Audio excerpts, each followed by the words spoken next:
এখন সচরাচর যে ঘটনাগুলো ঘটতেছে এর কারণে ছেলে হোক মেয়ে হোক মাদ্রাসায় দিতে মা বাবায় ভয় পাচ্ছে, আত্মীয় স্বজনেও ভয় পাচ্ছে।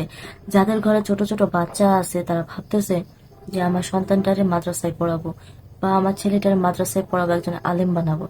কিন্তু এই মাদ্রাসায় যখন আপনারা দিচ্ছেন, দেওয়ার পরে আপনার সন্তানের সাথে এমন একটা কাজ হচ্ছে যে কাজ আপনি কখনোই ভাবতে পারেননি। ছেলেদের সাথে হচ্ছে এবং মেয়েদের সাথে হচ্ছে। তেমন একটা ঘটনা ঘটেছে আজকে দেখলাম।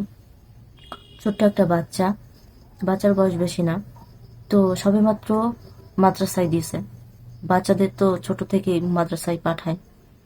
তো মাদ্রাসায় দেওয়ার পরে সেই বাচ্চা কিছুদিন যাবত ধরে বাড়িতে আসে। বাড়িতে আসার পরে যখন ওর মা বলে যে মাদ্রাসায় যা, তখন সেই বাচ্চাটা কান্নাকাটি করে, যাব না, যাব না মানে যাব না, কান্নাকাটি করে মারধর করে তারপরে তার মা মাদ্রাসায় দিয়ে আসে। দিয়ে আসার পরে সে মাদ্রাসা থেকে সে পলায় আসে। কেন আসে?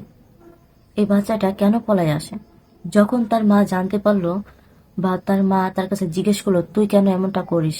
তোর কি পড়ালেখার জন্য কেউ মারামারি করে বা তোকে কেউ আকথা কুকথা কিছু বলে বা হুজুর কি তোকে মারে? যে কোনো একটা বিষয়ের জন্য তো, যে কোনো একটা কারণের জন্যই তো তার সন্তানটা এইভাবে পলায় বেড়াচ্ছে, পলাচ্ছে, মাদ্রাসায় যায় না। মাদ্রাসায় দিয়ে আসলে সামনে থেকে দিয়ে আসতেছে, পেছন থেকে পলায় যাচ্ছে। কেন যাচ্ছে? তার মা যখন তার সন্তানকে জোরাজোরি করলো, যে বলতেছে যে কেন এই কাজটা করতেছিস, তখন সেই তার সন্তানটা কাঁদতেছে আর বলতেছে যে হুজুর আমার সাথে যে কাজটা করে সেই কাজটা আসলে মাইনে নেওয়া যায় না। ছোট ছোট বাচ্চাদের সাথে এমন জঘন্যতম কাজ করে। সেই বাচ্চাটা একেবারে অসুস্থ হয়ে গেছে।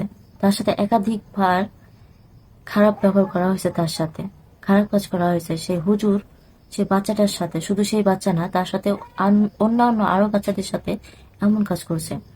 যখন সেই হুজুর আসতো সেই বাচ্চাদের কাছে, আসে বলতো যে সবাই যখন ঘুমায় যাবে তখন তুমি আমার রুমে আসবা। যদি কেউ না যেত তাইলে তাকে পিটানো হইতো।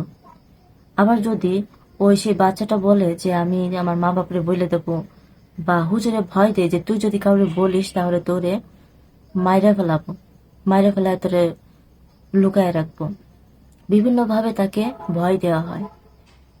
তো বাচ্চাটা এইভাবে কান্নাকাটি করতেছে আর তার মারে বলতেছে, বলার পরে সেই বাচ্চাটা দিন দিন অসুস্থ হয়ে পড়তেছে। কেন এরকম হচ্ছে? তো সেই বাচ্চাটার মা সেই বাচ্চাটার কোলে নিয়ে এসে রাজপথে সবার কাছে এসে প্রতিবাদ জানায় এবং বলতেছে যে আমার সন্তানের সাথে এই ঘটনা ঘটছে। ওর পায়খানার রাস্তা দিয়ে হুজুরে তার প্রসাব করার রাস্তা যাই হোক করছে। আশা করি আপনারা বুঝতে পারছেন। তো আপনাদের সন্তানটাকে কোথায় রাখবেন? যেখানে আপনার সন্তানটারে ভালো শিক্ষা বা মাদ্রাসার একজন আলেম বানাতে চাচ্ছেন, একজন আলেম বানাতে চাচ্ছেন, তো সেই সন্তানের সাথে কি হচ্ছে খোঁজ খবর নেওয়ার দায়িত্ব আপনাদের। তো আপনাদের সন্তানরা কি করতেছে, কোথায় যাচ্ছে, কিভাবে আছে, খোঁজ খবর নেবেন। ভালো থাকবেন, সুস্থ থাকবেন।